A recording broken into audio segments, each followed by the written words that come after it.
never used to believe the old rumors about night shifts in remote places. I laughed off the stories about gas station weirdos and lonely highways. Until last fall, when I agreed to cover the midnight to dawn shift at the Lakeview Highway rest stop. It's just a squat concrete building, 2 hours from anywhere, surrounded by nothing but silent pine forest and the endless black snake of the road. I didn't need the extra hours, but when the regular guy called out sick, I figured, how bad could it be? The first thing you notice when you step inside is the air. It smells like bleach and plastic wrappers, but underneath, there's this faint, sour note, like wet paper, left too long in the dark. I tried not to think about it. My workstation is really just a battered Formica counter, an ancient cash register, a few racks of chips and soda, and a bunch of security monitors, most of which only show static, since half the outside cameras are pointed at pitch-black woods. I got there just after 11, the last light fading from the trees beyond the parking lot. There was one car, a silver sedan, idling in the farthest spot from the door. The windows were tinted and I couldn't see the driver. I tried not to stare, though I kept glancing at the monitor that showed that angle. After 5 minutes, the car pulled away, but I never saw anyone get in or out. By midnight, the place was silent, except for the humming of the soda fridge and the occasional distant whoosh of a passing truck. I tried to read, but the words blurred, and the silence pressed in, heavy and close. I was just starting to get comfortable, telling myself it was just another job, when the lobby lights flickered. Not just a little blink, every bulb in the building dimmed to orange, then snapped back with a sharp crack, like someone hit a breaker with a hammer. I jumped, nearly knocking my chair over. My heart thudded up in my throat. I told myself it was old wiring, nothing more. Still, I went to the breaker panel just to check. Everything was in place. Still, my palms felt damp as I returned to my seat. That's when I noticed the clock on the wall was off by several minutes compared to my phone. The hands had crept forward, outpacing real time. I reset it, but a few minutes later, it was wrong again. I laughed, a brittle sound that echoed in the empty space, and decided to unplug it, not wanting to see the hands crawling forward anymore. I tried to distract myself by tidying up, restocking the candy bars, arranging the coffee cups in neat little towers. But every time I walked past the front windows, I felt the urge to look out, scanning the dark parking lot.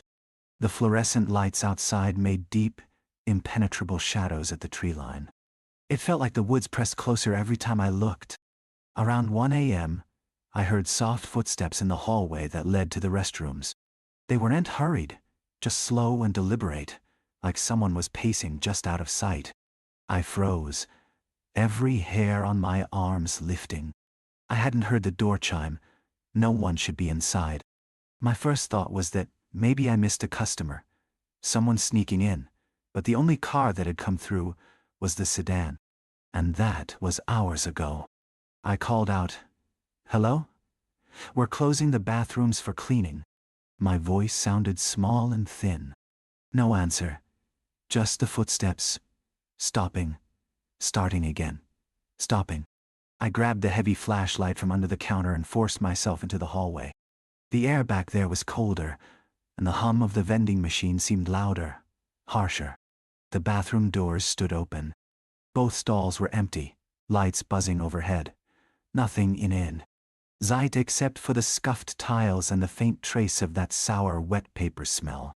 I swept the flashlight under the sinks, half expecting to catch a shoe or a crouched figure, but the beam only caught dust and a glimmer of something damp near the drain. The footsteps had stopped. I stood perfectly still, listening. Nothing but the low mechanical breathing of the vending machine behind me. My hand was trembling so badly the light jittered across the walls. I checked the utility closet, and even behind the trash barrels, feeling ridiculous but unable to stop myself. The building felt tighter, as if the ceilings had dropped an inch lower. I tried to shake it off, telling myself I must have heard the pipes settling, or maybe the building expanding in the cold. But as I walked back to the counter, I caught a movement out of the corner of my eye, just a blur, like someone ducking out of sight behind the row of snack machines. I spun around, hard hammering, and shone the flashlight straight at the machines. My breath fogged in the cold air. For a long moment, nothing happened. The bags of chips hung perfectly still behind the glass, but I could swear one of the buttons was pressed in, like a thumb had just left it. I reached out and pressed it a few times to see if it would stick. Nothing, just a dull click with each press. Trying to shrug it off, I made myself a cup of burnt coffee and sat back at the counter. I told myself I was overtired, that I'd let the stories get to me. When I focused on the little things, the price stickers peeling off the fridge door, the faint ring left by a soda can, I felt almost normal again. It was just after 2 when a tapping started on the glass front door. Not sharp, impatient knocking. Just a dry, rhythmic click, click, click, like someone tapping with a fingernail. My stomach twisted. I looked up and saw no one, just the reflection of the inside lights flickering against the glass. The tapping continued, steady as a metronome. I stood, the chair scraping loudly behind me, and walked toward the entrance. Outside, the parking lot was deserted. The trees looked even closer now, their branches pressed against the circle of light like they wanted in. The security monitor flickered to static, then came back. A brief, jagged image of the empty lot. I pressed my hand to the glass. The tapping stopped instantly. I waited, staring into the dark, my breath shallow. Nothing moved. I tried the door, making sure it was locked. I even went outside, squinting into the glare, feeling the sharp bite of the cold. The air was completely still. No wind, no animals, not even the distant hum of a car. Just the hum of the building behind me, and the heavy, smothering quiet of the woods. I hurried back inside, locking the door behind me. The instant I did, the lights in the hallway behind the bathrooms flickered again, then steadied. I didn't want to go back there. I tried to focus on the CCTV feeds, but the monitors kept glitching. Black and white static, then images flickering too quickly to make sense of.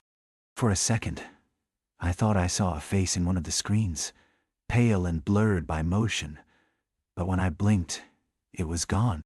I realized then that I hadn't heard a single car on the highway in over an hour. Not one. The silence pressed in harder. I tried to check my phone for the time, for something normal, but my screen was full of static, just a wall of gray lines that didn't make sense for a phone. I turned it off and on, but the same fuzz filled the display. At that point, I started to feel angry at myself. I told myself it was all in my head. The old building, the isolation, the way the woods seemed to lean in when you looked too long. I let the coffee burn my tongue just to feel something familiar and forced myself to write up the inventory list. Anything to anchor myself in routine. But the pen felt slippery in my hand, like it didn't want to stay between my fingers, and my writing came out jagged, the numbers slanting off the page.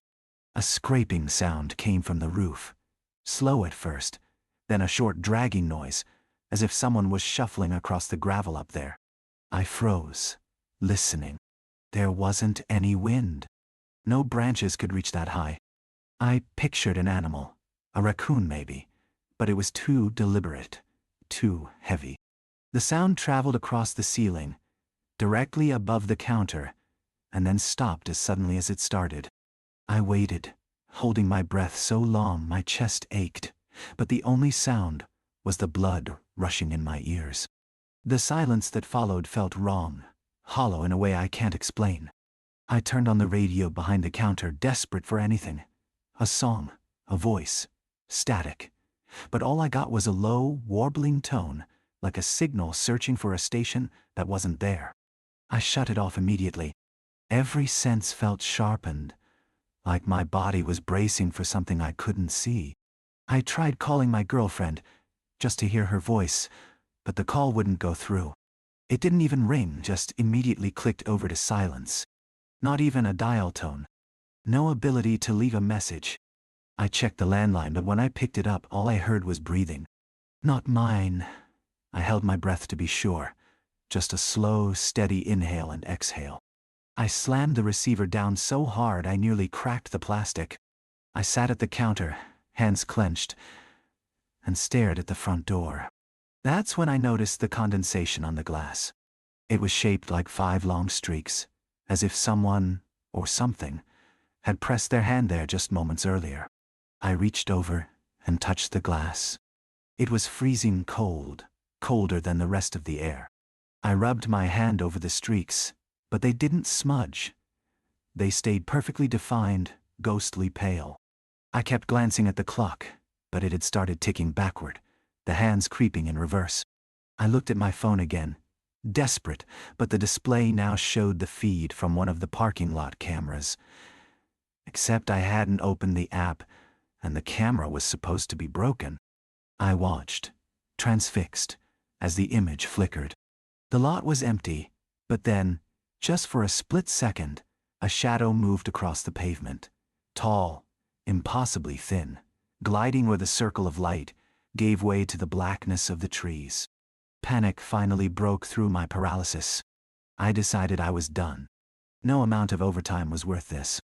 I grabbed my bag, left a note on the counter for the morning guy, and headed for the door. As I reached for the lock, the lobby lights snapped off. Total darkness. I fumbled for my phone's flashlight, but the screen just glowed that strange gray static.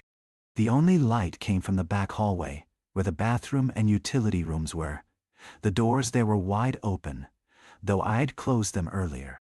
I told myself to run, to just throw the door open and sprint for my car, keys already in my hand. But my feet wouldn't move. Something about the dark in the back hallway pulled at me, like a cold wind at my shoulders. I heard faint footsteps again, this time not just one set, but several, moving in and out of sync. They didn't echo like normal footsteps,